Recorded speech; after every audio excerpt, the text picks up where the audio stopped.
रात्री मला कोणीतरी झोपेतून उठवलं, खांद्यावर हात ठेवून अगदी हळूच, जसं एखादी ओळखीची व्यक्ती उठ म्हणून स्पर्श करते ना, अगदी तसंच. मी घाबरले नाही, कारण तो स्पर्श भीतीचा नव्हता. मी डोळे उघडले आणि त्या क्षणी माझा श्वास थांबला, कारण खोलीत माझ्याशिवाय कोणीच नव्हतं. त्या दिवशी नक्की काय घडलं हे मी शेअर करतेयच, पण त्याआधी इंट्रो, आणि इंट्रोनंतर आपण पुन्हा भेटतोय. व्हिडिओ अगदी शेवटपर्यंत नक्की बघा, जेणेकरून तुम्हाला समजेल नक्की काय घडलंय. तर भेटूयात पुन्हा.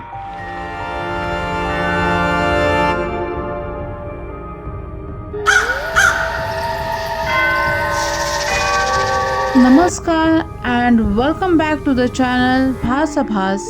मी तुमची फ्रेंड सावली. आणि आजची स्टोरी ही भीतीदायक नाही म्हणता येणार, पण अनाकलनीय नक्की आहे.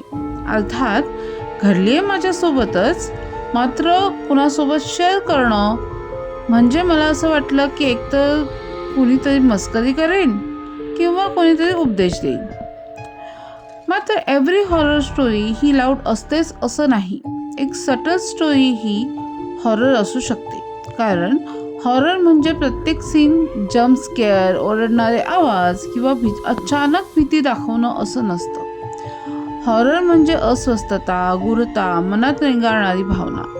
काही हॉरर कथा लगेच घाबरवत नाहीत, पण त्या हळूहळू मनात घर करतात. तर अशीच ही कथा मला अजूनही जशीच्या तशी आठवते आहे. ही कथा आहे 2 वर्षापूर्वीची.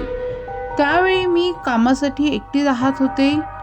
छोटंसं भाड्याचं घर होतं. परिसर खूप शांत होता. रात्री ही फारशी हालचाल नसायची. पहिल्या काही आठवड्यापर्यंत सगळं अगदी नॉर्मल होतं. छान झोप लागायची, कोणतीच भीती नाही. मला इतकं सेफ वाटायचं की बस.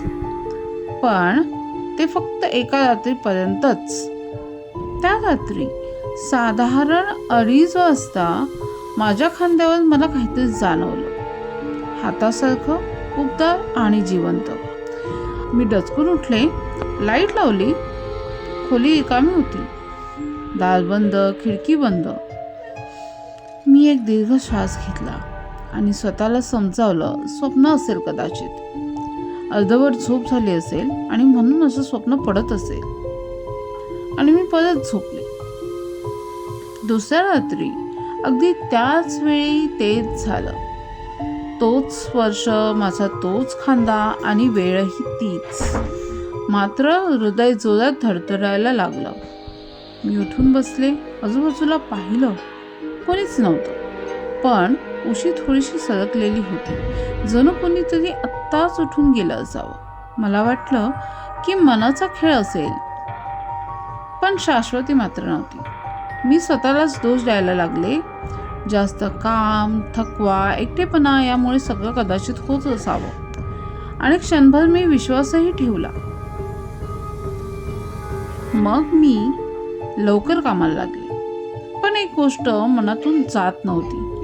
स्वप्नातला स्पर्श इतका स्पष्ट आणि इतका खरा कसा असू शकेल?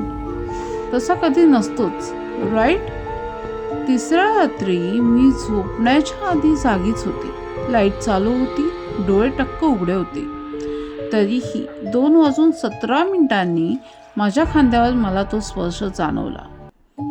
आणि त्या क्षणी माझ्या अंगावर काटा उभा राहिला, कारण मी झोपलेले नव्हते.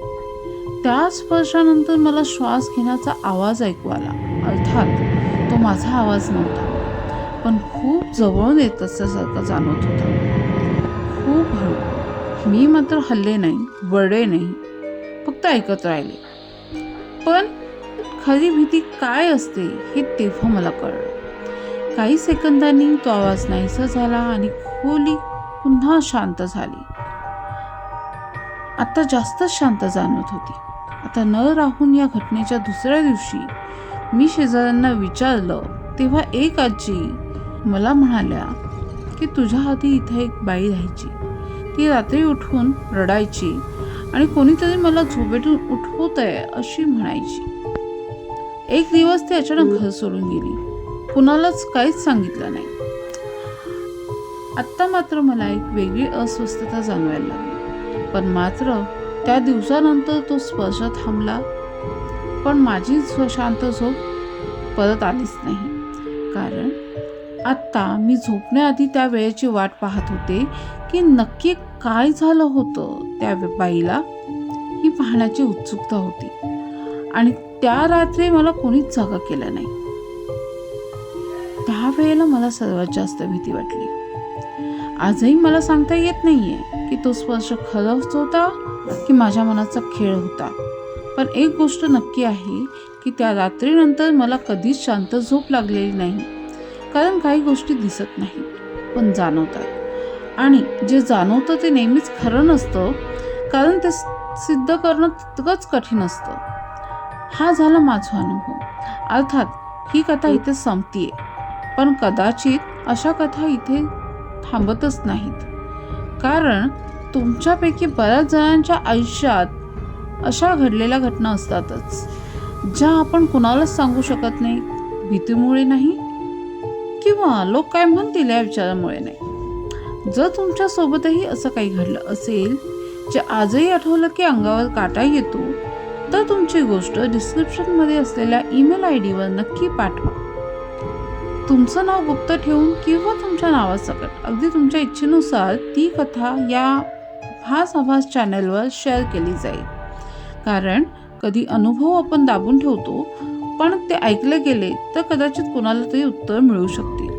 आणि जर तुम्हाला अशा सत्य घटनांवर आधारित गूढ भीतीदायक कथा ऐकायला आवडत असतील तर हा व्हिडिओ लाईक करा, चॅनलला सबस्क्राईब करा आणि ही गोष्ट त्या व्यक्तीपर्यंत पोहोचवा ज्याने कधीतरी असं काहीतरी अनुभवलं असेल. कारण काही गोष्टी फक्त कथा नसतात, त्या आठवणी असतात आणि कधी कधी त्या अजूनही आपल्या आसपासच असतात. सो भेटूया पुढील व्हिडिओमध्ये एका नवीन कथेसह. तोपर्यंत काळजी घ्या आणि सतर्क राहा. See you. Take care.